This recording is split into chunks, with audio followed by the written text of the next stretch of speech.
Welcome दोस्तों, देवभूमि education point में आपका स्वागत है। अभी जो मैं आपके लिए वीडियो लेके आया हूँ ये है उत्तराखंड वन आरक्षी यानी कि फॉरेस्ट गार्ड का पेपर। ठीक है, तो उत्तराखंड वन आरक्षी फॉरेस्ट गार्ड का पेपर है दोस्तों। ये हुआ था आपका 2020 में। ठीक है, जिसका हाल ही में शारीरिक फिटनेस के बाद रिजल्ट आया है, फाइनल रिजल्ट।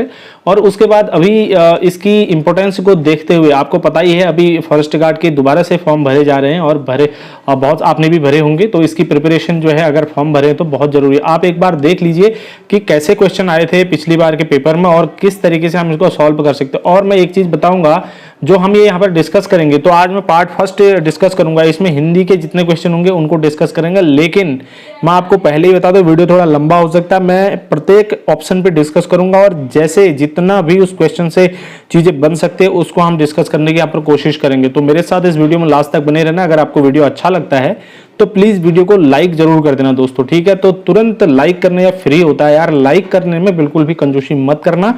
तो स्टार्ट करते हैं आज का वीडियो। ज्यादा समय नहीं लेते हुए हम आगे बढ़ते हैं, आज का वीडियो हम स्टार्ट करते हैं। तो दोस्तों देखिए, नंबर एक इसमें पहला क्वेश्चन है, खड़ी बोली निम्न में से किस उपभाषा के अंतर्गत आती है।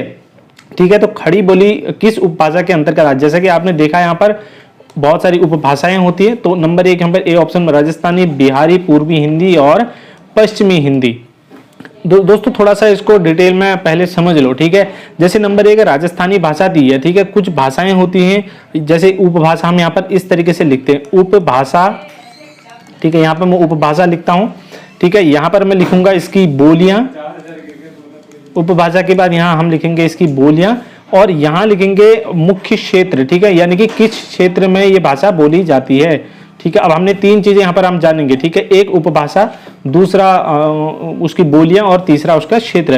देखिए सबसे पहले अगर हम बात कर रहे हैं राजस्थानी की, ठीक है, तो सबसे पहले हम बात कर रहे हैं राजस्थानी। ठीक है, तो राजस्थानी भाषा एक उपभाषा है। ठीक है, तो इसके अंतर्गत कौन कौन सी बोलियां आती हैं। इसके अंतर्गत आती है दोस्तों मारवाड़ी, जयपुरी, मालवी। देखिए कौन कौन सी आती है, मारवाड़ी, जयपुरी। ठीक है, मारवाड़ी, जयपुरी, उसके बाद मेवाती,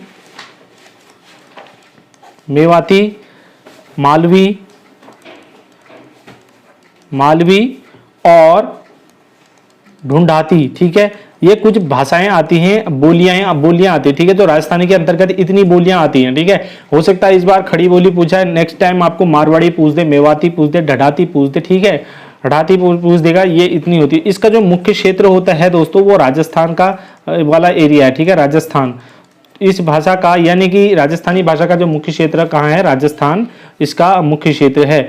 अब यहाँ पर दूसरी हम बात करेंगे दोस्तों पूर्वी हिंदी की। ठीक है, ऑप्शन बी देखेंगे आप, पूर्वी हिंदी। अब पूर्वी हिंदी में भी सेम इसी तरीके की कहानी रहने वाली है। ठीक है, तो पूर्वी हिंदी में आप समझने की कोशिश करना। देखिए पूर्वी हिंदी के अंतर्गत कौन कौन सी बोली आती है, अवधी आती है, बघेली और छत्तीसगढ़ी। कौन कौन सी कहा मैंने, अवधी, बघेली और कौन सी कहा, छत्तीसगढ़ी। ठीक है, छत्तीसगढ़ी। तो इतनी भाषाएं जो है इसके अंतर्गत आती है, सॉरी बोलियां। ठीक है, तो पूर्वी हिंदी के अंतर्गत इतनी बोलियां। इसके ये मुख्य क्षेत्र इसका एमपी है, एमपी में ये बोला जाता है यूपी वाला क्षेत्र और बाकी छत्तीसगढ़। ठीक है, तो छत्तीसगढ़। ठीक है, ये हम यहाँ पर देख लिया हमने। देखिए मुख्य क्षेत्र इसके अंतर्गत तीन मुख्य क्षेत्र है, मध्य प्रदेश, उत्तर प्रदेश और छत्तीसगढ़। पूर्वी हिंदी इन तीन जगहों पर बोली जाती है, उसके बाद बाकी जगह भी है, लेकिन जो मुख्य क्षेत्रों की हम बात करेंगे तो यहाँ पर तीसरा नंबर दोस्तों यहाँ पर है बिहारी भाषा की। ठीक है, अब बिहारी के अंतर्गत आपको पता ही है कौन कौन सी बोलियां आती है। नंबर एक इसमें आपने देखा होगा दोस्तों, जानते होंगे आप इसके बारे में, भोजपुरी। ठीक है, भोजपुरी कहाँ की भाषा है, कहाँ की बोली है, बिहारी की बोली है। ठीक है, बिहारी उपभाषा की। उसके बाद है मैथिली। ठीक है, भोजपुरी, मैथिली और एक तीसरी और है, इसका नाम है मगही। ठीक है, ये तीन जो है बिहारी उपभाषा की बोलियां हैं। ठीक है, ये कुछ भी पूछा जा सकता है। इसका बिहार और यूपी, इसका जो क्षेत्र है वो है बिहार और यूपी। ठीक है, ये। और उसके बाद जो चौथे नंबर में पश्चिमी हिंदी। ठीक है, तो पश्चिमी हिंदी के अंतर्गत कौन कौन सी है, पश्चिमी हिंदी, इसको भी समझ लेते थोड़ा। तो दोस्तों पश्चिमी हिंदी में कौरवी आती है एक। ठीक है, अब यहाँ पर इसको थोड़ा ध्यान से समझना। ठीक है, कौरवी, कौरवी। ठीक है, ये कौरवी जो है ना, कौरवी को ही खड़ी बोली भी बोला जाता है। ठीक है, इसी का नाम, दूसरा नाम क्या है, खड़ी बोली, कौरवी का ही दूसरा नाम क्या है? खड़ी बोली है। अब यहाँ पर देखिए क्वेश्चन आपने देखा और आपसे पूछा गया कि खड़ी बोली किस उपभाषा के अंतर्गत आती है, तो आपने देख लिया यहाँ पर खड़ी बोली किसके अंतर्गत आ रही है? पश्चिमी हिंदी के अंतर्गत आ रही है। ठीक है, उसके बाद आगे है इसमें हरियाणवी। हरियाणवी को ही बोला जाता है बांगरू। ठीक है, बांगरू भी बोला जाता है हरियाणवी भाषा को। अब हरियाणवी ना, अगर हरियाणवी आएगा आप कर भी लेंगे, लेकिन बांगरू जो है इसमें नहीं आएगा। ठीक है, अब यहाँ पर ब्रज भाषा बुंदेली और कन्नौजी। ठीक है, ब्रज भाषा बुंदेली व कन्नौजी। ठीक है, तो इतनी भाषाएं जो है किसके अंतर्गत आती हैं भाई? पश्चिमी हिंदी के अंतर्गत आती है। इसके मुख्य क्षेत्र की बात करें तो इसका मुख्य क्षेत्र हरियाणा और यूपी है। ठीक है, अब देखिए यहाँ से आपके सारे डाउट क्लियर हो जाते हैं। ठीक है, सारे डाउट यहाँ से क्लियर हो जाते हैं। अब किसी भी जितने भी हमने यहाँ पर डिस्कस किए, इसमें से किसी भी बोली या उपभाषा परिवार की बात करेगा तो आपका कोई भी क्वेश्चन गलत नहीं होने वाला है। एक बार इसको अच्छे से ध्यान से देख लेंगे तो आसानी से इसको आप कर लेंगे, इसमें कहीं पर आपको प्रॉब्लम नहीं आएगी। अब बात करते हैं दूसरे क्वेश्चन के। पेपर थोड़ा सा जो है हिंदी वाला पार्ट भी इसमें थोड़ा टफ बना था दोस्तों। ठीक है, अब आ जाइए दूसरे क्वेश्चन पर। दूसरा क्वेश्चन है पश्चिमी जर्मनी पर एक उड़ती नजर। ठीक है, ये एक रचना है दोस्तों। पश्चिमी जर्मनी पर एक उड़ती नजर संस्मरण संग्रह किसका है? ठीक है, ये संस्मरण संग्रह है, तो ये किसका है दोस्तों? सबसे पहले एक क्वेश्चन यहीं से बन गया, ये क्या है मतलब? ठीक है, उपन्यास है, नाटक है, कहानी है, तो ये क्या है? एक यात्रा दृष्टांत है, यात्रा वृतांत है, संस्मरण संग्रह भी इसको कहते हैं। ठीक है, तो इसके रचनाकार कौन है? ठीक है, अब इसके रचनाकार की अगर हम बात करते हैं दोस्तों, ये है मनोहर श्याम जोशी। ऑप्शन ए यहाँ पर को सही है। ठीक है, मनोहर श्याम जोशी। अगर आपको क्वेश्चन देखते ही आंसर आ रहा है तो आप कमेंट जरूर कर लो। ठीक है, कमेंट करेंगे, लिखेंगे, इससे आपको मतलब आपको ही फायदा होगा दोस्तों। ठीक है, चलिए उसके बाद दोस्तों अगर बात करते हैं श्याम मनोहर जोशी की, तो सबसे पहले देखिए यहाँ पर 4 ऑप्शन दिए गए हैं। ठीक है, तो सबसे पहले हम यहाँ पर डिस्कस कर लेते हैं श्याम मनोहर जोशी को ही। ठीक है, श्याम मनोहर जोशी को हम डिस्कस कर लेते हैं दोस्तों। श्याम मनोहर जोशी जो है, इनका जन्म कब हुआ था? ठीक है, इनका जन्म हुआ था 9 अगस्त 1933 को। ठीक है, जन्म हुआ था इनका 9 अगस्त 1933 को। ठीक है, कॉपी निकाल के नोट्स बना लो, और उसके बाद ये चीजें जो है आप ढूंढने बैठोगे, देखने बैठोगे, मिलना मुश्किल हो जाएगा। ठीक है, क्वेश्चन देख लो कैसे क्वेश्चन आए थे, और इसका जो है नोट्स भी आप लोग बना लो। ठीक है, 30 मार्च 2006 में इनकी मृत्यु हुई। ठीक है, ये यहाँ से एक इंपॉर्टेंट चीज है, कई बार ऐसे क्वेश्चन वैसे आते नहीं है, लेकिन कई बार आपसे हो सकता है पूछा भी जाए। अब दोस्तों इनकी कुछ रचनाएं हैं। ठीक है, मनोहर श्याम जोशी की, इनके उपन्यासों की अगर बात करते हैं, ठीक है, इनके कुछ उपन्यास लिखे इन्होंने जो महत्वपूर्ण हैं, हो सकता है एग्जाम में किसी समय आपसे पूछ लिए जाए। तो इनके जो उपन्यास है वो है, एक उपन्यास का नाम है क्याप। ठीक है, क्याप, और एक है कसप। ठीक है, कसप है, और दूसरा है दोस्तों हमजाद, तीसरा हमजाद। ठीक है, और उसके बाद है कुरु। ठीक है, कुरु स्वाहा, ये भी इनका उपन्यास, इनके उपन्यास का नाम है। ठीक है, उसके बाद है मैं कौन हूं। ठीक है, मैं कौन हूं, ये इनके कुछ उपन्यास है, और अन्य भी हैं। ठीक है, बाकी भी हैं, लेकिन हम यहाँ पर मेन की बात करेंगे। अगर बात करते हैं इनकी कहानी संग्रह की, ठीक है, कहानी संग्रह, कुछ कहानी में इन्होंने लिखी है। कहानी संग्रह में दोस्तों कैसे लिखो मैं बताता हूं आपको।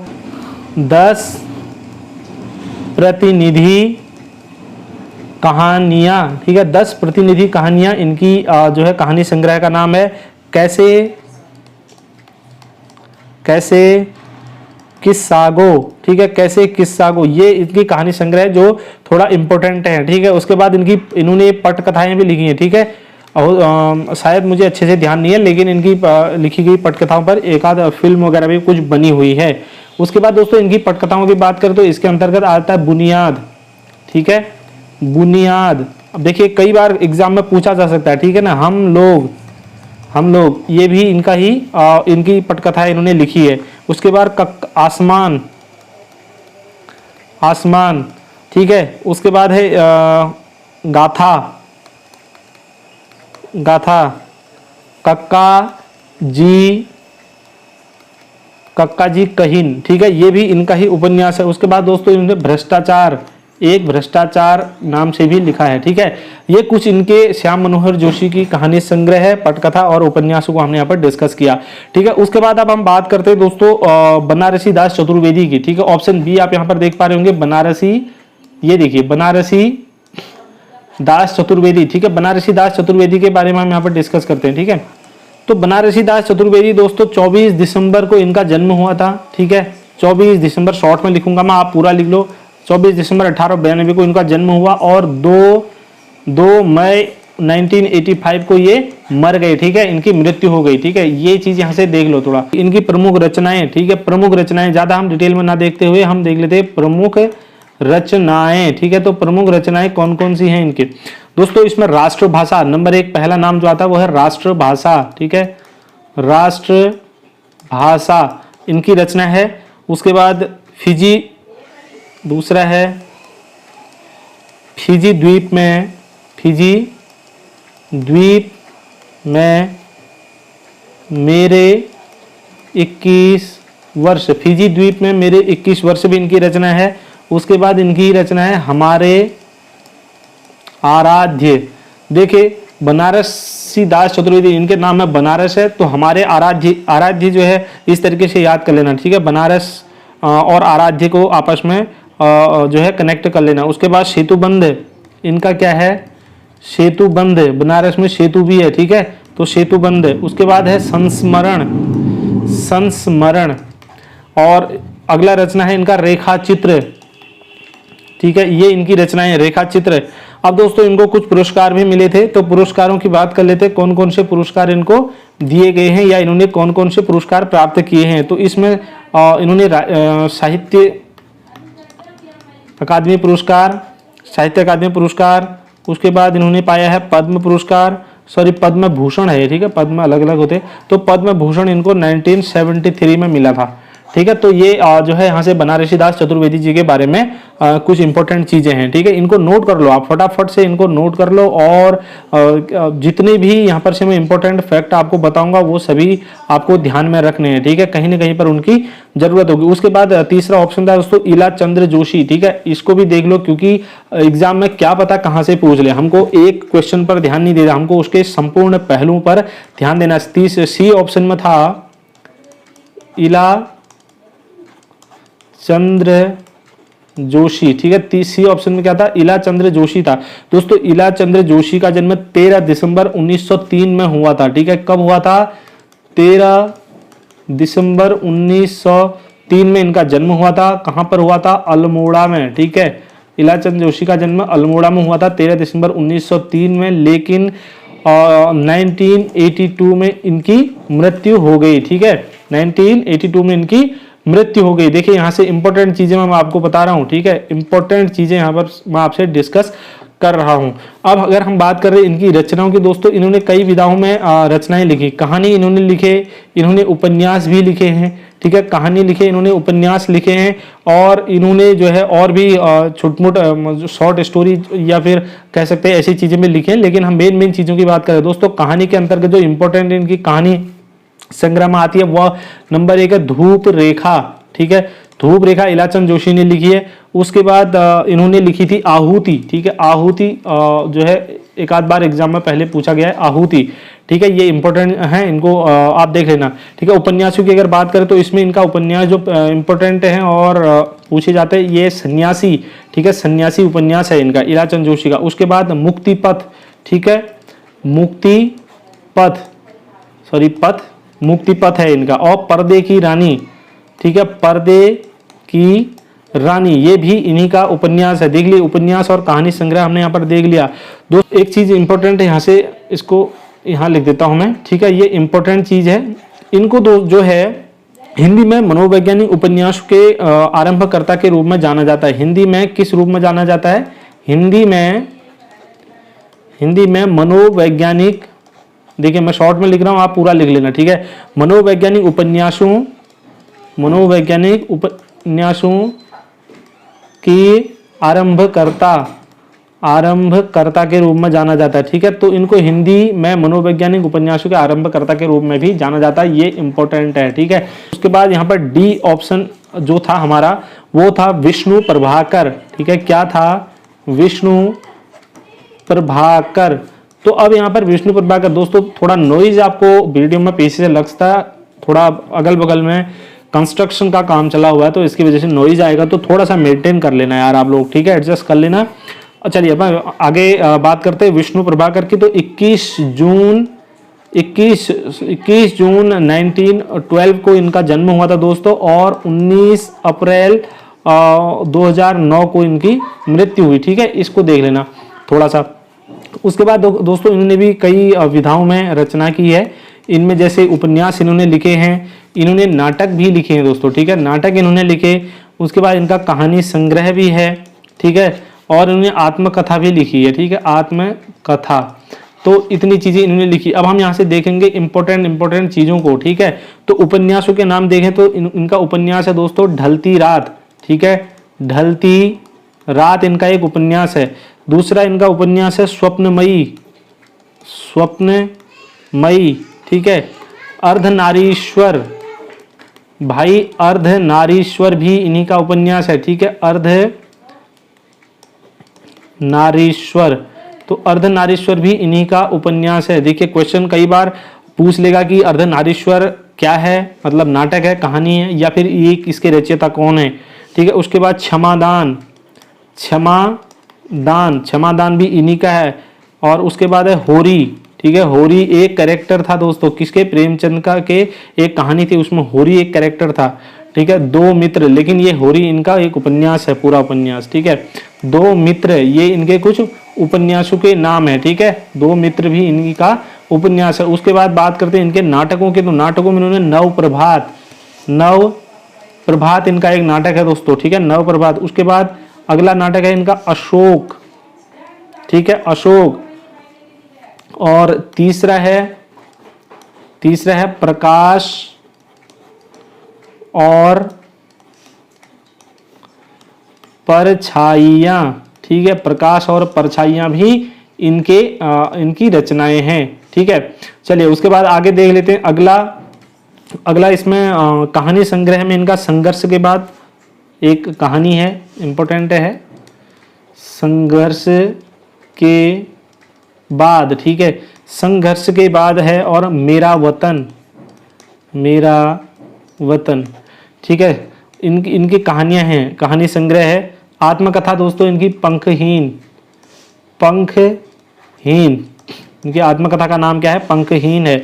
अगर हम बात करते हैं इनको पुरस्कार, कौन कौन से पुरस्कार से सम्मानित किया गया, तो इनको पद्म भूषण दिया गया है दोस्तों, ठीक है, जो इंपॉर्टेंट है यहाँ पर पद्म भूषण है, पद्म भूषण को आप लिख लो। पद्म भूषण इनको किस चीज के लिए मिला है, मैंने पहले आपसे कहा था, ये नारीश्वर, अर्धनारीश्वर देख रहे होंगे आप यहाँ पर, तो अर्धनारीश्वर के लिए इनको क्या मिला था, पद्म भूषण मिला था, ठीक है। साहित्य अकादमी और जो है भारतीय ज्ञानपीठ भी इनको मिला है, ठीक है, साहित्य अकादमी पुरस्कार और ज्ञानपीठ, ठीक है, ज्ञानपीठ, ये जो है तीन पुरस्कार इनको मिले हैं जो मुख्य रूप से चर्चा में रहते हैं, ठीक है, यानी कि इम्पोर्टेंट है, ठीक है। अब हमने एक क्वेश्चन से जितने भी यहाँ पर राइटर दिए गए थे हमने सबकी रचनाएं देख ली, उनको कौन कौन से पुरस्कार मिले, उनकी जन्म और मृत्यु डिस्कस कर ली। आप भी प्रत्येक क्वेश्चन को इसी तरीके से पढ़ने की कोशिश करो, ऐसे ही पढ़ाई करोगे तो आपका जो है, देखिए सिलेक्शन कभी भी ये आपको ऑब्जेक्टिव क्वेश्चन पढ़ के नहीं होता है सिलेक्शन, इसी तरीके से अगर ऑब्जेक्टिव पढ़ रहे तो उसके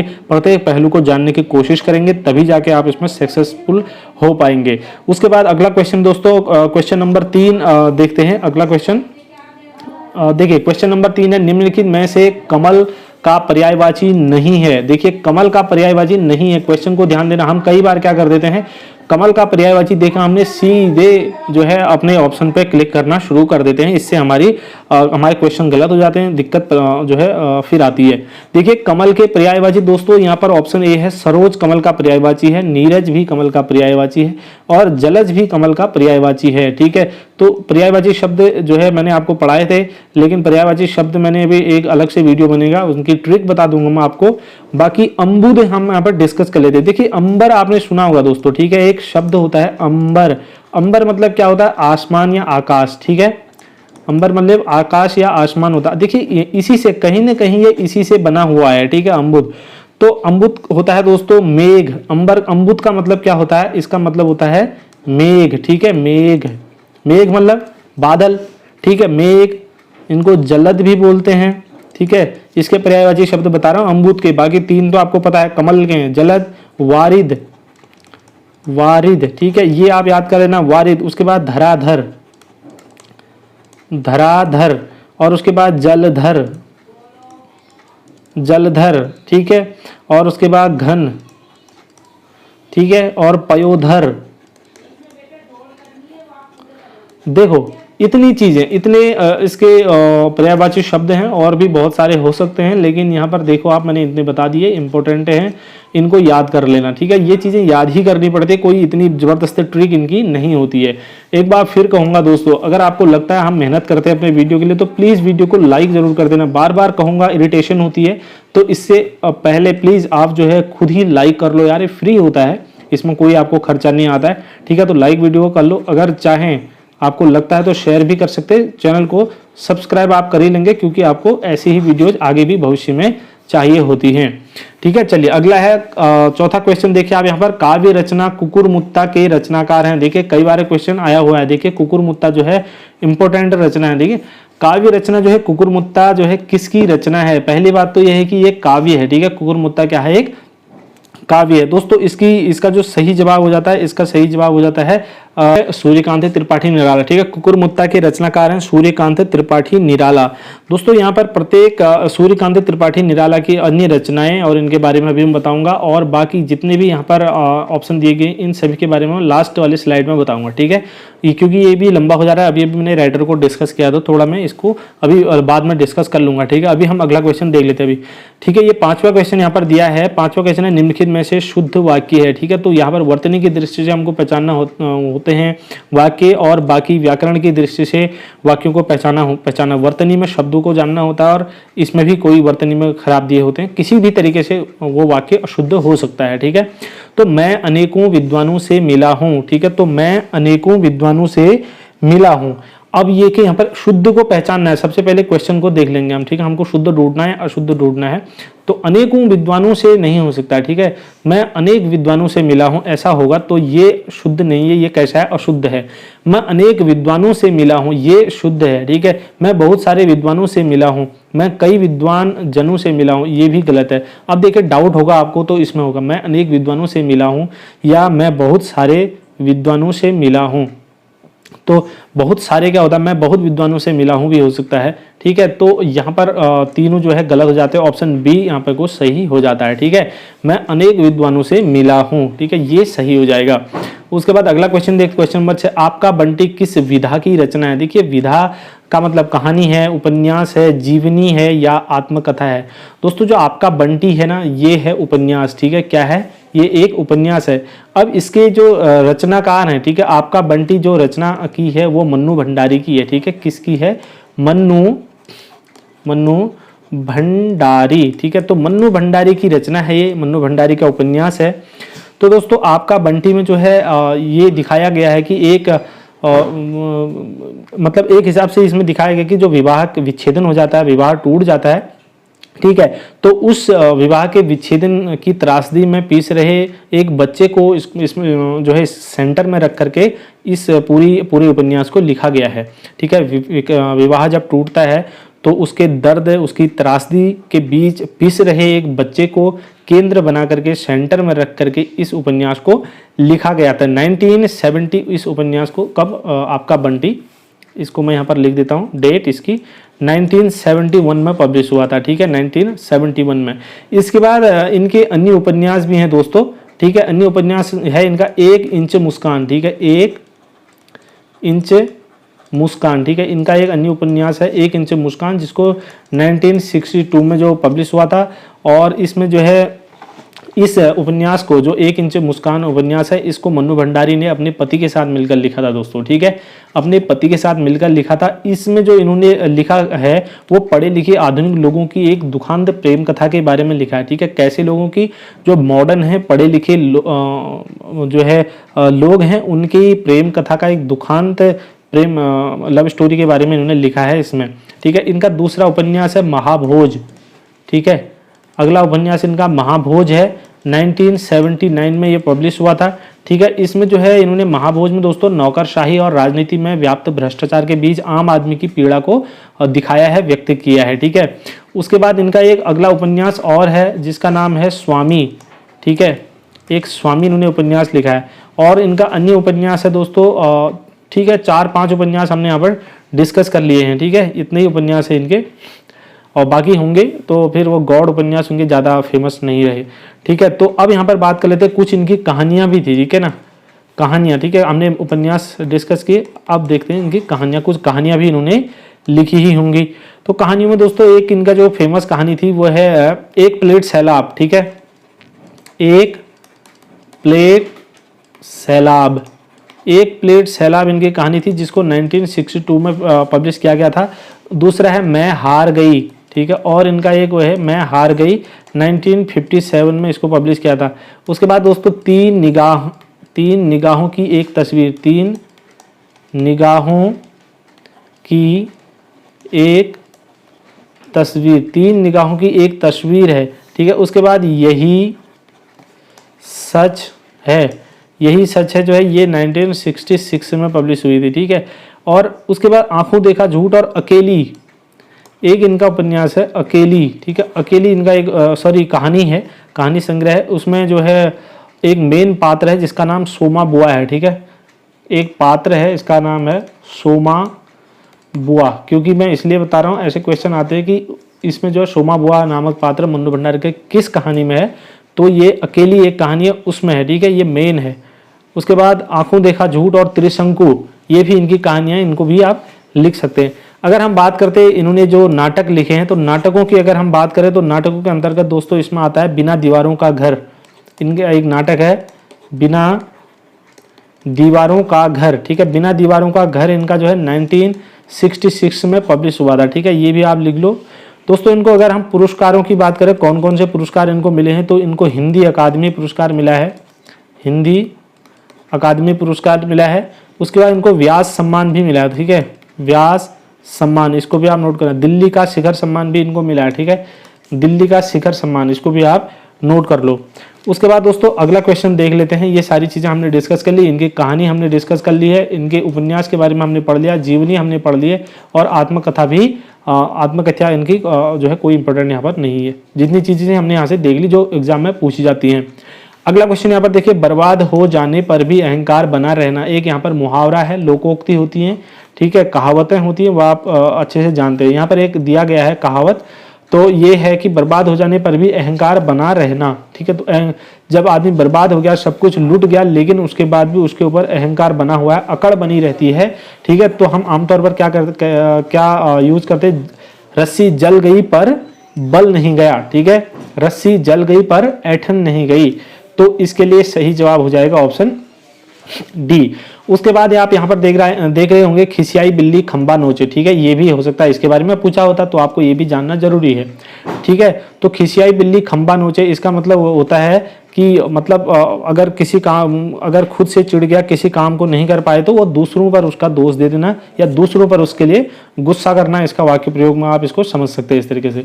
अगला, ओखली में सिर दिया तो मुसल से क्या डरना। भाई जब काम शुरू कर ही दिया तो फिर परिणाम से क्या डरना। ठीक है, इसका वाक्य प्रयोग हो सकता है। नेकी कर दरिया में डाल। ठीक है, किसी के लिए अच्छा किया और उसके बदले बुराई मोल ले ली। ठीक है, तो मतलब कोई फायदा नहीं हुआ।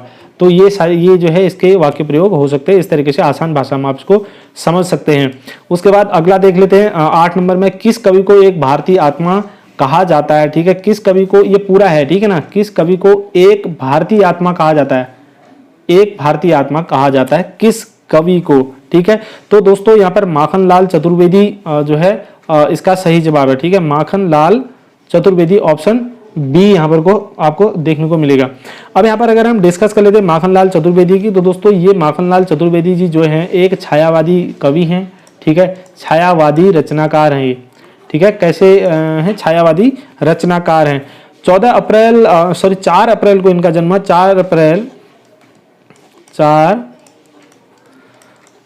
1889 में इनका जन्म हुआ था, और 30 जनवरी 1968 में इनकी मृत्यु हो गई थी। ठीक है, तो उसके बाद एक चीज़ ये स्वतंत्रता आंदोलन में और इस तरीके से जो राष्ट्र के लिए होती हैं चीज़ें, उनके लिए बहुत ज़्यादा इन्होंने कार्य किया। लेकिन 1921 से 1922 में जब असहयोग आंदोलन हुआ दोस्तों, उसमें भी ये काफ़ी सक्रिय रहे, उस कारण इनको जेल भी जाना पड़ा था। ठीक है, 1921-22 में जो असहयोग आंदोलन हुआ तो उसमें सक्रिय होने के कारण ये जेल भी गए थे। दोस्तों इन्होंने देश प्रेम के साथ साथ प्रकृति और प्रेम का चित्रण मिलता है इनकी रचनाओं में। ठीक है, इनकी जितनी भी रचनाएं उन सभी में देश प्रेम के साथ साथ प्रकृति और प्रेम का चित्रण मिलता है। इनकी प्रमुख कृतियों की अगर हम बात करते हैं, जिस पर हम जो मेन टॉपिक है, तो प्रथम कृतियां इनकी हैं हिमक्रीट। ठीक है, हिम वाले जितने भी आएंगे तो इनके ही बहुत सारे देखने को आपको मिलेंगे। ठीक है, तो इसमें है हिम, एक इनकी रचना हिमक्रीट। ठीक है, ये इनकी है। और हिम तरंगिणी, हिम तरंगिणी भी इन्हीं का है। उसके बाद युग चरण। ठीक है, उसके बाद वेणु लो गूंजे धरा भी इन्हीं का है। उसके बाद है बिजुरी, काजल आज रही, ये भी इन्हीं का है। ठीक है, उसके बाद अगर ये पद्य में है दोस्तों सारे, ये किस में है, ये पद्य में है, यानी कि काव्य रचनाएं हैं। ठीक है, काव्य हैं। उसके बाद बात कर लेते हैं गद्यों की। तो इनकी गद्य रचनाओं में आप बात कर सकते हैं कृष्णार्जुन युद्ध। ठीक है, कृष्णार्जुन युद्ध, साहित्य के देवता, समय के पांव, ये जो है इनकी रचनाएं हैं। अमीर इरादे, और ये इस तरीके से जो और भी हैं, लेकिन थोड़ा जो इम्पोर्टेंट है हम उनको डिस्कस कर रहे हैं। उसके बाद दोस्तों एक चीज़ जो इम्पोर्टेंट हो जाती है, कई बार पूछ लिया जाता है कि 4 कवियों के नाम दे देंगे, इनमें से किसको कौन सा पुरस्कार मिला है, या फिर मैच करना, या इनमें से ज्ञानपीठ किसको मिला है, इस तरीके से। ठीक है दोस्तों, उस समय 1943 का, जब 1943 में इन्होंने रचनाएं करनी शुरू की थी, ठीक है, तो उस समय का सबसे जो मुख्य पुरस्कार था, सबसे बड़ा पुरस्कार था, उसका नाम था देव पुरस्कार। ठीक है, तो देव पुरस्कार इनको मिला था। देव पुरस्कार इनको किसके लिए मिला था, हिमक्रीट के लिए मिला था। ठीक है, देव पुरस्कार इनको मिला था हिमक्रीट के लिए। उसके बाद इनको दोस्तों साहित्य अकादमी भी मिला हुआ है। ठीक है, साहित्य अकादमी पुरस्कार भी इनको मिला हुआ है। और साहित्य अकादमी की स्थापना स्थापना होती साहित्य अकादमी की 1954 में। इंपॉर्टेंट है, देखिए मैं हर जो है वो चीज़ बता रहा हूँ आपको, क्योंकि अगर हम इस क्वेश्चन को पढ़ रहे तो यहाँ से आपको साहित्य अकादमी आया, तो इसकी स्थापना 1954 में हुई थी, और इनको साहित्य अकादमी उसी साल मिल गया था, मतलब उसके तुरंत बाद मिल गया था, 1955 में इनको मिल गया था। ठीक है, इनको पद्म भूषण भी मिला है। ठीक है, पद्म भूषण भी इनको मिला है। पद्म भूषण इनको मिला था 1963 में। ठीक है, 10 सितंबर 1967 में लौटा दिया फिर उन्होंने अपना पद्म भूषण, जो इनको पद्म भूषण पुरस्कार दिया गया था, इन्होंने ये 10 सितंबर 1967 में 1967 में इसको लौटा दिया गया था, क्योंकि राजभाषा संविधान संशोधन विधेयक का विरोध इन्होंने किया था। तो राजभाषा संविधान संशोधन विधेयक के विरोध में इन्होंने क्या किया था, अपना पद्म भूषण पुरस्कार 1967 में लौटा दिया था। ठीक है, इसको भी आप लिख लो। उसके बाद अगला हम यहाँ पर बात कर लेते हैं थोड़ा और भी, इसमें जो ऑप्शन दिए गए मैथिली शरण गुप्त हैं। तो मैथिली शरण गुप्त की रचनाएं दोस्तों यहाँ पर जयद्रथ वध। ठीक है, मैथिली,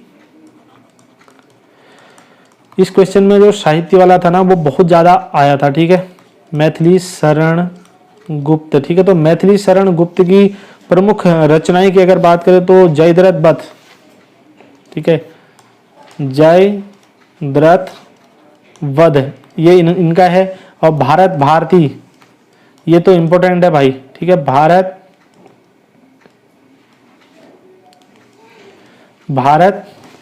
भारती। ठीक है, ये इंपॉर्टेंट है, ये बार बार पूछा जाता है।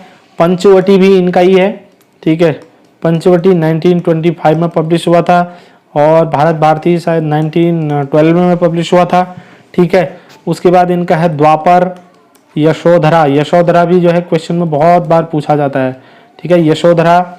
उसके बाद सिद्धराज, अंजलि और अर्ध्य, बहुत सारे हैं। ठीक है, तो ये क्या हैं, इनकी प्रमुख रचनाएं हैं। उसके बाद देखो रामधारी सिंह दिनकर, रामधारी सिंह दिनकर। अब दिनकर साहब की भी बहुत सारी रचनाएं होंगी जो इम्पोर्टेंट है, हम केवल उन्हीं को देखेंगे, ठीक है। इनके काव्य रचना के अंतर्गत अगर बात करें तो काव्य में इनकी रेणुका है दोस्तों एक, ठीक है। रेणुका इन्होंने 1935 में पब्लिश हुई थी, ठीक है, रेणुका है। उसके बाद रसवंती और कुरुक्षेत्र, रसवंती और यहाँ पर एक कुरुक्षेत्र, ठीक है, रसवंती कुरुक्षेत्र। रसवंती जो है 1939 में पब्लिश हुई थी और ये 1946 में कुरुक्षेत्र, ठीक है। उसके बाद उर्वशी, ये बार बार पूछा जाता है, ठीक है। उर्वशी जो है इनकी एक रचना है, उर्वशी 1961 में पब्लिश हुई थी, ठीक है। उसके बाद मिट्टी की ओर, रेती के फूल, उजली आग, चेतना की शिला, ये बहुत सारे इनके गद्य भी हैं, ठीक है, इनको भी नोट कर लेना। उसके बाद लास्ट ऑप्शन था यहाँ पर एक मुक्ति बोध, ठीक है। क्या ऑप्शन था? मुक्ति बोध। तो मुक्ति बोध जो है डी ऑप्शन में था। तो मुक्ति बोध दोस्तों इनका पूरा नाम गजानन माधव मुक्ति बोध था, ठीक है, गजानन माधव मुक्ति बोध, ठीक है। तो गजानन माधव मुक्ति बोध इनका पूरा नाम है। तो 1917 से 1964 तक का इनका जीवन काल रहा, ठीक है। 1917 से 1964 तक का इनका जीवन काल रहा। इस दौरान इनकी कृतियों की अगर बात करें तो इनके कौन कौन से कृति है? चांद का मुंह टेढ़ा, पेपर में कितनी बार आपने देखा होगा, कितने एग्जाम में, ठीक है, चांद का मुंह टेढ़ा मुक्तिबोध ने लिखी है, गजानन माधव मुक्तिबोध, इंपोर्टेंट कर देना, ठीक है। उसके बाद भूरी भूरी खाक धूल, भूरी भूरी खाक धूल, ठीक है, ये दोनों इनके जो है कविता संग्रह या काव्य संग्रह है, ठीक है, ये दोनों। उसके बाद इनका है एक काठ का सपना, काठ का सपना, ठीक है, काठ का सपना और विपात्र, काठ का सपना, विपात्र और सतह से उठता आदमी, सतह से उठता आदमी। भाई ये तीनों इनके गद्य हैं, ठीक है, ये भी आप देख लेना, ठीक है, ये तीनों इनके गद्य हैं। इंपॉर्टेंट चीजें यहाँ से डिस्कस कर ली हमने। उसके बाद अगला क्वेश्चन देख लेते हैं। अगला क्वेश्चन है टिप्पण का मुख्य उद्देश्य क्या है? इस पर ध्यान देना दोस्तों, यहाँ इसको टिप्पण या टिप्पणी कहते हैं, ठीक है, कहीं पर आपको टिप्पण भी देखने को मिलेगा। इंग्लिश में इसको बोलते हैं नोटिंग, ठीक है, क्या लिख दिया मैंने? नोटिंग, NOTING, ठीक है, नोटिंग बोलते हैं इसको। अब देखिए नोटिंग का मुख्य उद्देश्य क्या है, ये क्वेश्चन है आपका, ठीक है। तो इसका ऑप्शन जो है यहाँ पर ए सही है। मामलों को नियमानुसार निपटाना जो है टिप्पण का क्या होता है? मुख्य उद्देश्य होता है। दोस्तों सरकारी कार्यप्रणाली में विचाराधीन कागज या मामलों के बारे में उनके निपटान के लिए सुझाव या निर्णय देने के परिणाम स्वरूप जो अभियुक्तियां फाइल पर लिखी जाती है उनको टिप्पण कहते हैं, ठीक है, जो रिमार्क्स लिखे जाते हैं फाइल पर, जैसे अब जो है यहाँ पर टिप्पण के प्रकार भी होते हैं कुछ, ठीक है। तो इसके प्रकार जैसे प्रशासनिक टिप्पण होते हैं, सामान्य टिप्पण होते हैं, अनुभागीय टिप्पण होते हैं, ठीक है। टिप्पण हमने बता दिया, ये होते हैं टिप्पण के प्रकार हैं। प्रशासनिक टिप्पण होता है, ठीक है। नंबर 2 इसमें सामान्य टिप्पण भी होता है, सामान्य टिप्पण। नंबर 3 होते हैं अनुभागी। अब देखिए इसको हम ज्यादा डिटेल में नहीं देखेंगे, खाली मैं नाम बता देता हूं आपको। संपूर्ण टिप्पण, ठीक है। उसके बाद 5वां होता है सूक्ष्म टिप्पण, अनौपचारिक टिप्पण, ठीक है, अनौपचारिक। इतने जो है इसके प्रकार होते हैं, ठीक है। कभी बाद में हिंदी की जब क्लास करेंगे तो इसको डिटेल में हम देख लेंगे कैसे टिप्पणी लिखी जाती है और इसमें बाकी चीजें, अभी मेन चीजें मैं आपसे डिस्कस करूंगा। उसके बाद आगे देखिए 10वां क्वेश्चन है यहाँ पर। 10वां, निम्न में से कौन सा स्वर मूल स्वर नहीं है? भाई देखो मूल स्वर पूछ रहा है, ऊपर से नहीं है पूछ रहा है, ठीक है। अब मूल स्वर कौन कौन? स्वर 2 प्रकार के होते हैं। नंबर 1 होता है मूल स्वर और दूसरे होते हैं संधि स्वर। मूल स्वर और संधि स्वर। दोस्तों जो मूल स्वर होते हैं ना, इनकी संख्या होती है केवल 4। कितनी होती है? 4 ही इनकी संख्या होती है। लेकिन जो संधि स्वर होते हैं ये कितने होते हैं? 7 होते हैं, ठीक है। 4 स्वरों के अंतर्गत हम बात करेंगे। देखिए इसमें 4 स्वर कौन कौन से होते हैं? अ, छोटी ई, छोटा उ और री। उसके बाद जो संधि स्वर होते हैं, इनके अलावा जितने बच जाते हैं ना, वो सभी क्या होते हैं, संधि स्वर होते हैं। अब मूल स्वर किसे कहेंगे भाई, स्वतंत्र रूप से बने हुए जो स्वर होते हैं उनको मूल स्वर कहते हैं, ठीक है। इनको बनाने, स्वतंत्र लिख लेता हूं, चलो, स्वतंत्र रूप से बने हुए, ठीक है, यानी कि ये जो है बिना किसी दूसरे स्वर की मदद से बनते हैं, ठीक है। अ जो बना है वो उसमें कोई अन्य स्वर नहीं मिला हुआ, ये स्वतंत्र रूप से बना है। अगर वहीं पर इसके बात करें तो इसी का उल्टा हो जाएगा, ठीक है, इसी के अपोजिट ये हो जाएगा। अपोजिट का मतलब है ये दो या दो से अधिक स्वरों के मेल से बनते हैं, दो या दो से अधिक स्वरों के मेल से बनते हैं, ठीक है। तो दो या दो से अधिक स्वरों के मेल से या योग से बनते हैं, जिसके अंतर्गत जो है आ, बड़ी ई, बड़ा ऊ, ए, ओ और औ, ठीक है। ये जो है देखिए दो या दो से अधिक स्वरों के मेल से बनते हैं, इनको संधि स्वर कहते हैं। अब हम समझ गए यहाँ पर मूल स्वर क्या होते हैं, संधि स्वर क्या होते हैं। तो अब कौन सा इसमें मूल स्वर नहीं है पूछा है, तो हमारा आंसर क्या हो जाएगा भाई, ऑप्शन डी हो जाएगा। बाकी अ, ई, छोटा ई और री, ये तीनों मूल स्वर है, ठीक है। चलिए अगला क्वेश्चन है क्वेश्चन नंबर 11। उत्पत्ति के आधार पर शब्दों के भेद बताइए। अगर आपने मेरी हिंदी की कुछ दिन पहले की क्लास ले रखी है शब्द भेद वाली, तो आप इस क्वेश्चन को गलत नहीं कर सकते हैं। अगर आपने नहीं लिए तो आप उस क्लास को देख लेना, हिंदी की प्लेलिस्ट मैंने बना रखी है, ठीक है, फ्रेश कोर्स हिंदी, तो उसमें देखना आप हिंदी की क्लास मिल जाएगी, ठीक है। उत्पत्ति के आधार पर दोस्तों शब्दों को जो है निम्न प्रकार से बांटा गया, 7-8 प्रकार से बांटा गया है, ठीक है। शब्द ये उत्पत्ति के आधार पर। अब इसमें आपको उत्पत्ति भी देखने को मिल सकता है, कहीं पर आपको स्रोत भी देखने को मिलेगा, स्रोत या उद्गम, ठीक है। उत्पत्ति, स्रोत या उद्गम के आधार पर जो है शब्दों को कितने प्रकार से बांटा गया है, जैसे सॉरी नीचे वाला है ये तत्सम, तद्भव, देशज, विदेशज, ठीक है। तो इस प्रकार से आपको देखने को मिलेगा, ठीक है। तत्सम, तद्भव, देशज, विदेशज, संकर, यहाँ पर संकर भी जोड़ देना, ठीक है। और उसके बाद देखिए यहाँ पर बाकी भी होते हैं, जैसे शब्द भेद हमने पढ़े थे जिस समय, मैं डिटेल में अभी नहीं बताऊंगा, उसमें मैंने बता रखा है। तो शब्द भेदों को हमने 4 प्रकार से हम जो है शब्दों के भेद बताए थे मैंने, ठीक है। शब्दों को 4 प्रकार से शब्दों की रचना कर सकते हैं या उनको बांटा जा सकता है। नंबर 1 दोस्तों मैंने अर्थ के आधार पर बताया था आपको, ठीक है, अर्थ के आधार पर बताया था। जो फर्स्ट वाला है, ठीक है, ये अर्थ के आधार पर अर्थ एकार्थी, अनेकार्थी, पर्यायवाची, ये सभी जो है अर्थ के आधार पर है। उसके बाद रचना के आधार पर दूसरा मैंने आपको बता दिया है, ठीक है, अर्थ रचना, ठीक है, अर्थ हो गया, रचना हो गया। रचना के आधार पर मैंने बता दिया आपको कौन कौन से होते हैं, रूढ़, यौगिक और योग रूढ़, ठीक है, ये होते हैं रचना के आधार पर। उसके बाद प्रयोग या व्याकरणिक विवेचन के आधार पर अगर हम बात करते तो विकारी एंड अविकारी, विकारी और अविकारी, ठीक है। आपको यहाँ पर देख रहा है विकारी और अविकारी ऑप्शन 3 में, ठीक है, बाकी ये 2 नहीं होंगे, ठीक है। उसके बाद चौथा जो है ये तो आपने देख लिया, उत्पत्ति, ठीक है। चलिए इस तरीके से हम शब्दों का विभाजन करते हैं और मैंने आपको पूरा हिंदी में अच्छे तरीके से पढ़ा रखा है, उस वीडियो को आप जरूर देख लेना।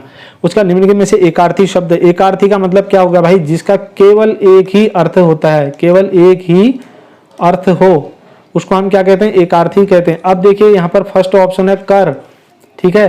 कर के 2 अर्थ होते हैं, कर के कितने अर्थ होते हैं, 2 अर्थ होते हैं। एक कर का मतलब होता है हाथ और दूसरे कर का मतलब होता है टैक्स, ठीक है, हाथ, टैक्स और हाथ, ठीक है। तो ये 2 चीज हो गया, तो इसका यानी कि ये एकार्थी शब्द नहीं है। उसके बाद आता है गुरु, ठीक है। गुरु के भी 2 अर्थ होते हैं भाई, ठीक है। एक गुरु जी का मतलब होता है क्या, गुरु शिक्षक, टीचर, जो हमें शिक्षा देते हैं, गुरु, ठीक है। और दूसरा गुरु का मतलब होता है बड़ा, लघु या गुरु बोलते हैं ना, लघु मतलब छोटा, गुरु मतलब बड़ा, इसका मतलब होता है शिक्षक, ठीक है, शिक्षक हो गया। और उसके बाद दोस्तों यहाँ पर गंगा, अब गंगा देखिए किसी का नाम है, ठीक है, इसका कोई मतलब नहीं होता अन्य तो ये एक नाम ही इसका मतलब होता है, चाहे वो किसी लड़की का नाम हो या नदी का नाम है गंगा, ठीक है, ये एक नाम है गंगा, ठीक है, इसका कोई अर्थ नहीं है। तो हम क्या कहेंगे, निम्नलिखित में से एकार्थी शब्द कौन सा है, तो हमारा सही जवाब यही हो जाता है, ठीक है। उसके बाद धन है, धन भी दो चीज, धन के भी बहुत सारे अर्थ हैं, जैसे एक का मतलब होता है दौलत, दौलत या खजाना, ठीक है, पैसा वगैरह जो भी है, और दूसरे धन का मतलब होता है प्लस, जोड़ना, ठीक है, जोड़ना। और भी चीज, और भी इसके अर्थ हो सकते हैं, लेकिन मैंने यहाँ पर थोड़ा आपसे मेन चीज डिस्कस किया है। उसके बाद आगे बात करते हैं क्वेश्चन नंबर 13, जो पत्र सरकारी विभागों, संबद्ध अधिकारी और स्वायत्त सत्ता, देखिए सरकारी विभागों, संबद्ध अधीनस्थ और स्वायत्त शासी निकायों, विदेशी सरकारों, राज्य सरकारों, स्वैच्छिक संस्थाओं या अन्य व्यक्तियों को लिखा जाता है, उसे क्या कहते हैं भाई, सीधे सीधे इसका जवाब हो जाएगा सरकारी पत्र, ठीक है।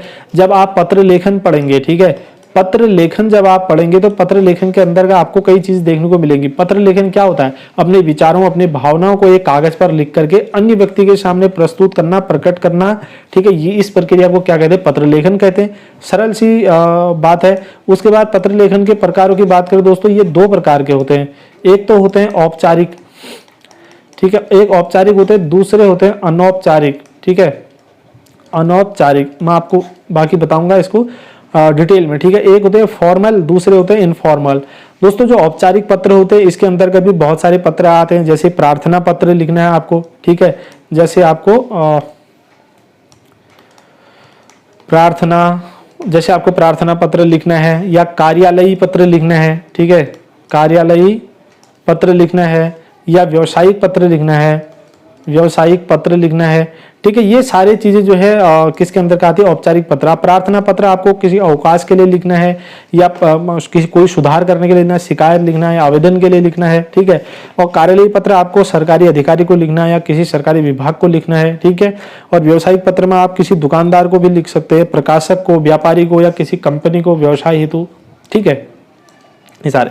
उसके बाद बात आती है औपचारिक अनौपचारिक पत्र की, तो इसके अंतर्गत निमंत्रण पत्र है, अपने परिवार के सगे संबंधियों को है, दोस्तों को है, ठीक है, सोना बाबू को है, ठीक है, गर्लफ्रेंड वगैरह जिसके होते हैं, तो ऐसे मित्र, तो ये सभी जो है अनौपचारिक के अंतर्गत आते हैं, ठीक है। इसमें ऐसे लोग आते हैं जो दोस्तों जिनमें जो है प्रेषक, ठीक है, प्रेषक और जो प्राप्तकर्ता होता है, ठीक है, प्रेषक और प्राप्तकर्ता के बीच में क्या होगा, मधुर संबंध होंगे, ठीक है, मधुर संबंध होंगे। ऐसे लोगों को जो है के बीच जो है अनौपचारिक पत्र भेजे जाते हैं। दोस्तों औपचारिक पत्र में जो है संदेश, सूचनाओं और तथ्यों को विशेष महत्व दिया जाता है, ठीक है, लेकिन जो अनौपचारिक पत्र होते हैं इनमें गप भी पेली जाती है, ठीक है। चलिए उसके बाद थोड़ा इंपॉर्टेंट इसी क्वेश्चन से रिलेटेड एक आध चीज और देख लेते हैं। तो इसमें देखिए अर्ध सरकारी पत्र क्या होते हैं, ठीक है, और सरकारी पत्र क्या होते हैं, और परिपत्र यहाँ पर ऑप्शन में दिया गया है, ये क्या होता है, इसको देखें थोड़ा, ठीक है। ये देखिए आप अर्ध सरकारी पत्र है, अनुस्मारक है, परिपत्र है, इनके बारे में थोड़ा देख लेते हैं। तो इसमें अर्ध सरकारी पत्र दे रखा है, ठीक है। तो अर्ध सरकारी पत्र क्या होते हैं भाई, ठीक है, नाम से ही आपको लग रहा है भाई अर्ध सरकारी पत्र, ठीक है। अर्ध सरकारी पत्र ऐसे होते हैं दोस्तों, इसमें जैसे दो आदमी होंगे तो दोनों क्या होंगे, सरकारी आदमी होंगे, ठीक है, दो के दो, तो दोनों सरकारी आदमियों के बीच में आपस में जो है इसमें पत्राचार होता है, ठीक है, व्यवहार या सूचनाओं या विचारों का आदान प्रदान होता है दो लोगों के बीच में, जो दोनों क्या होते हैं, सरकारी आदमी होते हैं। क्या होता है, कभी कभी इसमें जो है कुछ ऐसी चीजें होती है जिसके लिए व्यक्तिगत रूप से ध्यान दिलाना पड़ता है, या कोई संस्मरण भेजने के लिए, ठीक है, वैसे अनुस्मारक का यूज होता है, लेकिन यहाँ पर को जो है संस्मरण भेजने के लिए इसमें लेकिन दोनों सरकारी आदमी होना जरूरी है, ठीक है। तो वो प्राइवेटली उसको एक पत्र भेज सकता है कि ये कार्य बहुत टाइम से रुका हुआ है, इसको जो है जल्दी करने की कृपा करें वगैरह कुछ भी, ठीक है। लेकिन इसमें जो निर्धारित क्रियाविधि होती है, निर्धारित क्रियाविधि का इसमें इस्तेमाल नहीं होता है, ठीक है, निर्धारित क्रियाविधि का यूज नहीं होता है। उसके बाद आगे बात करते हैं अनुस्मारक की। तो अनुस्मारक जो आपके ऑप्शन में था, तो अनुस्मारक दोस्तों क्या होता है, इसमें ये भी जो है अब नाम से आपको लग रहा होगा, इसको स्मृति पत्र भी कहते हैं, ठीक है, स्मृति पत्र। इसमें भी क्या होता है, स्मृति दिलाने के लिए, कोई काम रुका हुआ है, कई समय से नहीं हुआ है ये वगैरह, तो ऐसी चीजों के लिए इसको स्मृति पत्र भेजा जाता है। इसको लिखने का फॉर्मेट भी जब मैं इसको पढ़ाऊंगा तो मैं आपको बता दूंगा, ठीक है। अगला है परिपत्र, ठीक है। तो परिपत्र क्या होता है, जब कोई सूचना या संदेश एक स्थान से अनेक कार्यालयों को भेजा जाता है, ठीक है, एक स्थान से उसको अनेक कार्यालयों को उसकी कॉपियां भेजनी है, ठीक है। कोई सूचना है उसको एक ही जगह से जो है अनेक स्थानों को भेजना होता है तो इसको क्या बोला जाता है, परिपत्र बोला जाता है। दोस्तों सूचना की पुष्टि के लिए जो है इसमें परिपत्र के साथ एक अलग से नोटिस भी भेजा जाता है पुष्टि करने के लिए सूचना की, ठीक है। ये थोड़ा मोटा मोटा देख लिया, बाद में हम इसको डिटेल में देख लेंगे जिसमें पत्र लेखन पढ़ेंगे। उसके बाद बात करते हैं देवनागरी लिपि अधिकांशतः है। दोस्तों ये क्वेश्चन थोड़ा सा यहाँ पर को मुझे जो है दिक्कत वाला लगा, क्योंकि देवनागरी लिपि जो है इसमें से अधिकांशतः देखिए रोमन तो हो नहीं सकते, रोमन जो है इंग्लिश होती है, ठीक है, इंग्लिश होती है।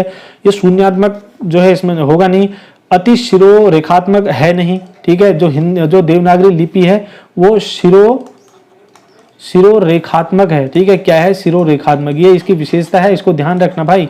शिरो रेखात्मक क्या होता है, जैसे हम क्या करते हैं अक्षर लिखने के बाद ऊपर से पंक्ति देते हैं, इसको बोलते हैं शिरो रेखात्मक, ठीक है। उसके सिर पे ऊपर रेखा दी जाती है। हिंदी में देखिए आप किसी भी शब्द में देख लेना देवनागरी लिपि के, ठीक है, तो ये शिरो रेखात्मक होती है। दूसरा यहाँ पर दोस्तों वर्णात्मक है, तो वर्णात्मक नहीं होती है। ऑप्शन ए जो है यहाँ पर वर्णात्मक इसके हिसाब से देखा जाता है, ये सही होगा, लेकिन ये वर्णात्मक नहीं होती, ये होती है अक्षरात्मक। अक्षरात्मक जो देवनागरी लिपि है ये अक्षरात्मक होती है दोस्तों, ठीक है, वर्णात्मक नहीं होती है। वर्ण यानी कि अक्षरात्मक का मतलब जो है इंग्लिश में अक्षरात्मक को क्या कहते हैं, इसको बोलते हैं सिलेबिक, ठीक है, सिलेबिक। और वर्णात्मक को इंग्लिश में बोलते हैं अल्फाबेटिक, ठीक है, अल्फाबेटिक इसको बोला जाता है। अब जो रोमन होती है, इंग्लिश होती है, ये होती है अल्फाबेटिक, ठीक है, वर्णात्मक होती है, लेकिन जो देवनागरी लिपि होती है ये अक्षरात्मक लिपि होती है। अब इसके नामकरण की बात करें देवनागर लिपि की दोस्तों, तो इसको ऐसा माना जाता है कि ज्यादातर विद्वानों का ऐसा मानना है कि गुजरात के जो नागर ब्राह्मण थे तो उनका संबंध इस लिपि से था, इसलिए इसका नाम नागरी जो है कहते होंगे। लेकिन सबसे पहले जब ये अस्तित्व में आई तो उसके बाद इसने संस्कृत भाषा को लिपिबद्ध किया, तो संस्कृत भाषा को लिपिबद्ध करने की वजह से इसके आगे, क्योंकि संस्कृत देवताओं की भाषा मानी जाती है तो इसलिए इसके आगे देव लग गया, तो ये फाइनली क्या बन गई, देवनागरी बन गई, ऐसी मान्यता है। लेकिन इसमें बहुत सारे विवाद हैं अभी भी, ठीक है ना, तो ये देवनागरी इस तरीके से बन गई। अब देवनागरी के उपनामों की बात करें दोस्तों, तो इसके कुछ उपनाम है, जिसको देवनागरी को जो है लोकनागरी के नाम से भी जाना था, लोकनागरी, ठीक है, देवनागरी लोकनागरी के नाम से जाना था। और इसको हिंदी लिपि भी कहा जाता है, ठीक है, हिंदी लिपि भी कहा जाता है, ये चीज भी आप ध्यान रखना, ठीक है, ये दो चीज इंपॉर्टेंट होगी। इसके बाद दोस्तों इसका विकास आता है, ठीक है, इसका विकास जो माना जाता है वो ब्राह्मी लिपि से माना जाता है, ठीक है, ब्राह्मी से इसका विकास माना जाता है, ये ध्यान रखना। और एक इंपॉर्टेंट चीज जो देवनागरी लिपि से आती है दोस्तों वो ये है कि इसको लेफ्ट टू राइट लिखा जाता है, ठीक है, लेफ्ट टू राइट, ठीक है, बाएं से दाएं की तरफ को इसको लिखा जाता है, ठीक है। और बाकी क्या है इसमें इंपॉर्टेंट चीज, इतनी ही चीजें इसमें है। और एक इंपॉर्टेंट चीज ये है कि इसमें जो बोला जाता है वही लिखा जाता है, ठीक है, जो ध्वनि प्रत्येक ध्वनि के लिए और मतलब अलग वर्ण होता है, हर ध्वनि के लिए अलग वर्ण होता है और जो बोला जाता है वही लिखा भी जाता है, ये इंपॉर्टेंट चीज है। बाकी हिंदी के क्लास में इसको हम पढ़ेंगे। अगला राजभाषा के प्रयोग का मुख्य क्षेत्र है, तो राजभाषा के प्रयोग का दोस्तों यहाँ पर विधायिका भी है, कार्यपालिका और न्यायपालिका, ये तीनों जो है, यानी कि ऑप्शन कौन सा सही हो जाएगा हमारा, उपरोक्त तो सभी सही होगा। दोस्तों अब बात कर लेते थोड़ा राजभाषा के बारे में, ठीक है। तो राजभाषा में हमारे, आपने देखा होगा हमारे संविधान में, तो राजभाषा क्या होती है भाई, जो हमारा देश है इसके राजकाज की जो भाषा है तो वो राजभाषा हुई, ठीक है, जिसमें सारा कार्यकाज चलेगा, ठीक है। तो संविधान के भाग 17 में, जो संविधान का भाग 17 है ना, वो पूरा का पूरा किसको समर्पित है, राजभाषा को समर्पित है। तो भाग 17 में दोस्तों इसमें अनुच्छेद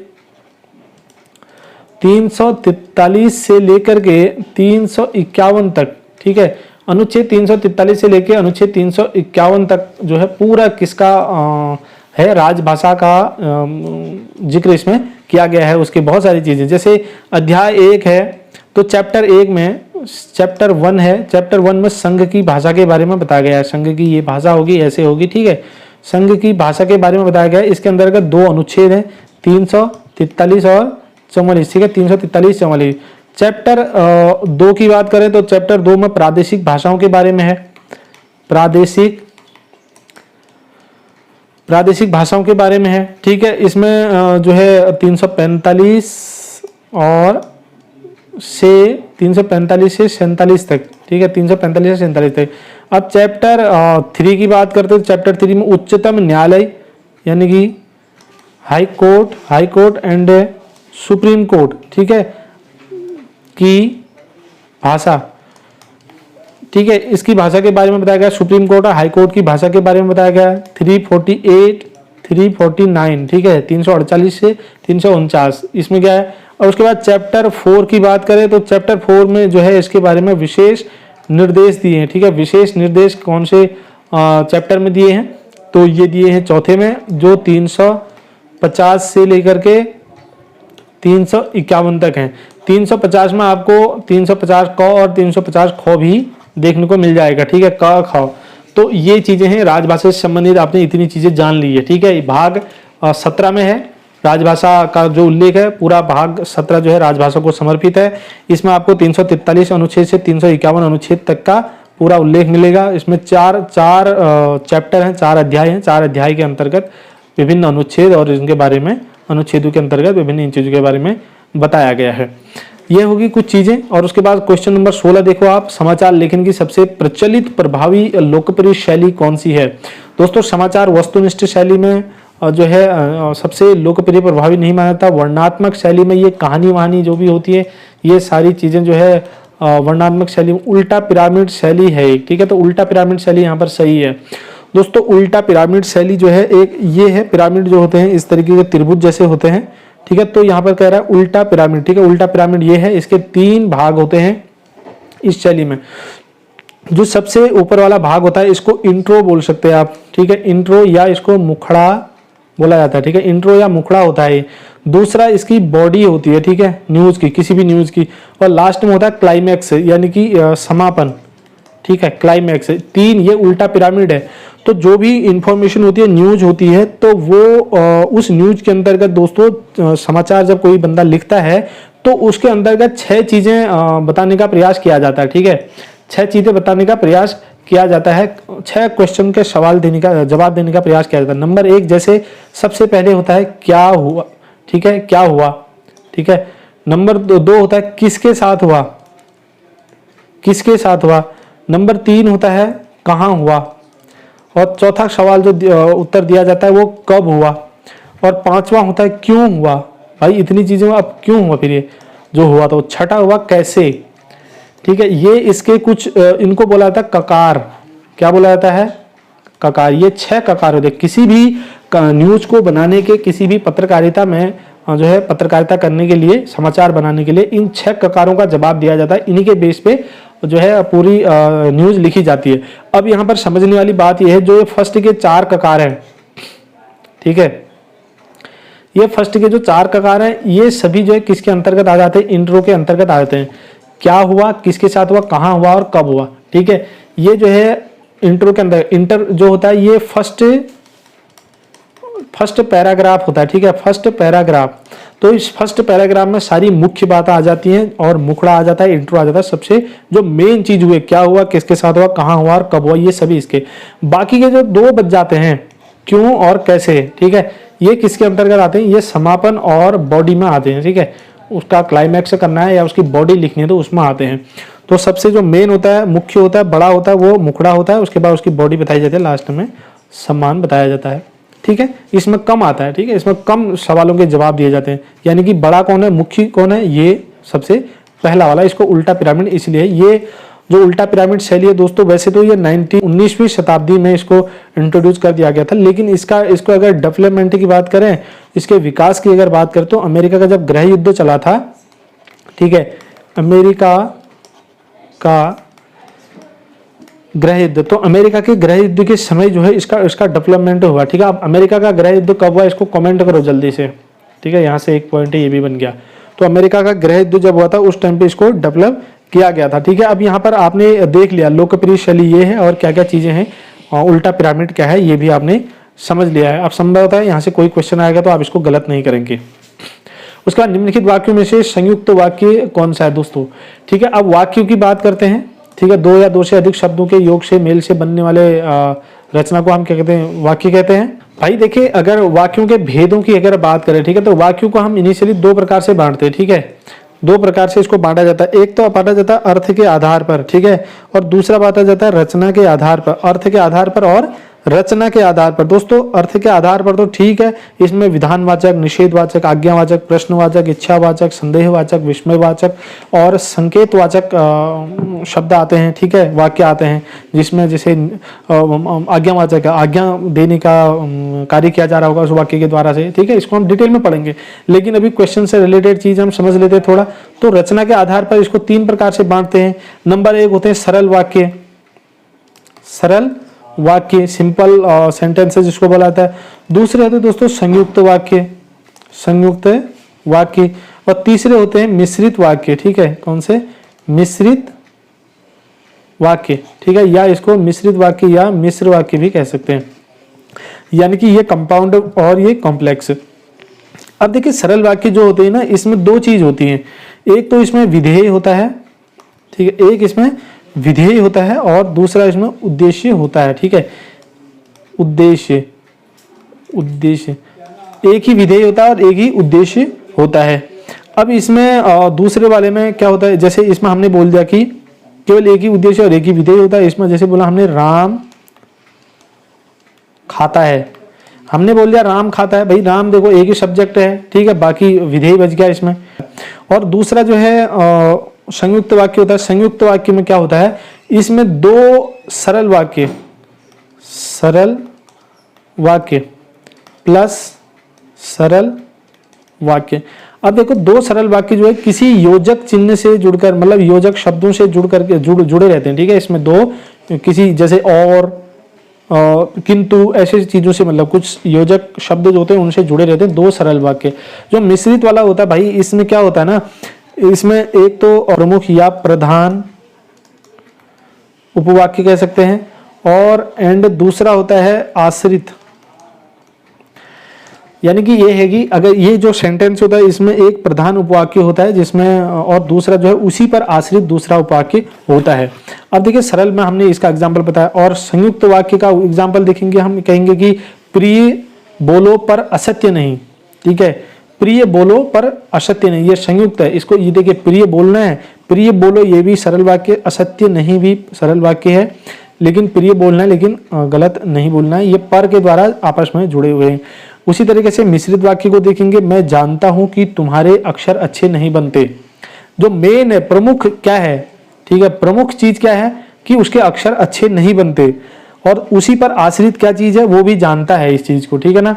तो यानी कि एक प्रधान है, एक गौड़ उपवाक्य होता है इसमें, ठीक है। तो अब यहाँ पर इसको इतना समझने के बाद आप क्वेश्चन को देखो, इसमें आसानी से समझ जाओगे। आपने परिश्रम किया और उत्तीर्ण हो गए, ठीक है, आपने परिश्रम किया और उत्तीर्ण हो गए, इसका सही जवाब क्या हो जाएगा, ये वाला, ठीक है, आपने परिश्रम किया और उत्तीर्ण हो गए। तो ये क्या, कौन सा वाक्य हो गया, संयुक्त वाक्य है। लास्ट, कठोर होकर भी सहृदय बनो, इसको आप कमेंट करो जल्दी से, आपको क्या समझ आया, ठीक है। सबसे फर्स्ट वाला तुमने सरल वाक्य क्यों बोला है, शुरू के होने पर पक्षी बोलने लगे, सरल है क्यों? अच्छा दो चीज हुई ना इसमें, हाँ एक सुधार यहाँ पर को देखिए, फर्स्ट ऑप्शन पे, फर्स्ट वाले उस पर ध्यान देना, ये है, ये सरल नहीं होगा, ये संयुक्त वाक्य होगा, ठीक है। सूर्योदय हुआ फिर पक्षी बोलने के, कॉम्प्लेक्स भी तो हो सकता है। मैं तो मिश्रित ही बोल रही हूँ उसको, लेकिन सही तो क्यों बोल रहे हो उसको, मिश्रित होगा, वो इंडिपेंडेंट क्लॉज है। तो ये मिश्रित वाक्य होगा, क्योंकि देखिए यहाँ पर सूर्योदय हो रहा है और पक्षी बोल रहा है, यानी कि किस पर डिपेंड है, सूर्योदय होने पर डिपेंड है। सबसे मेन यहाँ पर क्या है, सूर्योदय होना, ठीक है, सूर्योदय हुआ तभी क्या होता है, पक्षी बोलते हैं, यानी कि ये कॉम्प्लेक्स हो जाएगा, ठीक है। चलो ये सुधार यहाँ पर को कर लेना आप लोग। उसके बाद अगला क्वेश्चन है, क्वेश्चन नंबर 18 देख लो। निम्नलिखित में से तत्सम शब्द है, भाई तत्सम, तद्भव, ये शब्द जो है आप डिटेल में थोड़ा देख लेना। अब यहाँ पर देखिए सबसे पहला दे रखा है खेत, ठीक है, तो खेत का खेत जो है अपने आप में क्या है, तद्भव है, तो इसका तत्सम शब्द क्या हो जाएगा, खेत का तत्सम, खेत का तत्सम होता है क्षेत्र। दोस्तों जहां पर ख होता है ना, ये ख क्या बन जाता है, छ बन जाता है, ठीक है, तत्सम करने के लिए। उसके बाद दाहिना है, दाहिना जो है अपने आप में तद्भव है, इसका तत्सम बन जाएगा दक्षिण, ठीक है। और अगर बायां होता तो, बायां होता तो क्या बनता, वाम, वाम, ठीक है, वाम हस्त दक्षिण हस्त नहीं बोलते। उसके बाद आता है आज्ञा। तो आज्ञा जो है ऑलरेडी तत्सम शब्द है, ठीक है, इसमें कोई उसकी जरूरत नहीं है। अगर इसके तद्भव शब्द को ढूंढने, आज्ञा का तद्भव ढूंढोगे तो वो कमेंट करके आप बता सकते हैं। बाकी किसान है, किसान का तत्सम होता है कृषक। क्या होता है? कृषक होता है, ठीक है। उसके बाद आते हैं अगले क्वेश्चन पे। क्वेश्चन नंबर 19 देखो, निम्नलिखित में शुद्ध शब्द है, ठीक है, वर्तनी की दृष्टि से शुद्ध शब्द है। यहाँ पर ऑप्शन सी देखेंगे आप, ये बिल्कुल सही है, अंताक्षरी, ठीक है, अंताक्षरी है। आप लुसेंट की बुक देखेंगे उसको आपको फर्स्ट में ही ये देखने को मिल जाएगा। वर्तनी की दृष्टि से अंताक्षरी जो है सबसे शुद्ध शब्द है, ठीक है, सबसे नहीं शुद्ध शब्द है। चलिए उसके बाद आगे बात करते हैं क्वेश्चन नंबर 20 की। संभवतः इस वीडियो का लास्ट क्वेश्चन होगा, ठीक है। यहाँ पर इत्यादि, इत्यादि का संधि विच्छेद आपको बताना है, तो इसका सही जवाब हो जाएगा इति धन आदि, ऑप्शन डी। इत्यादि का क्या होता है? इति धन आदि। अब यहाँ पर कौन सी संधि है दोस्तों? इति धन आदि में कौन सी संधि है? यण संधि है, ठीक है। कौन सी संधि है? यण संधि में। यण संधि किसको बोलते हैं? इसमें जो यण संधि में जो प्रोडक्ट बनता है, ठीक है, तो वो प्रोडक्ट क्या बनता है? य, व और र, य, व और र बनता है इसमें प्रोडक्ट है, ठीक है। वो कैसे बनता है? यदि छोटा ई बड़ी ई, छोटा ऊ बड़ा ऊ और री, ठीक है, ये 5 स्वर आपको देखने को यहाँ पर मिल रहे हैं, ठीक है।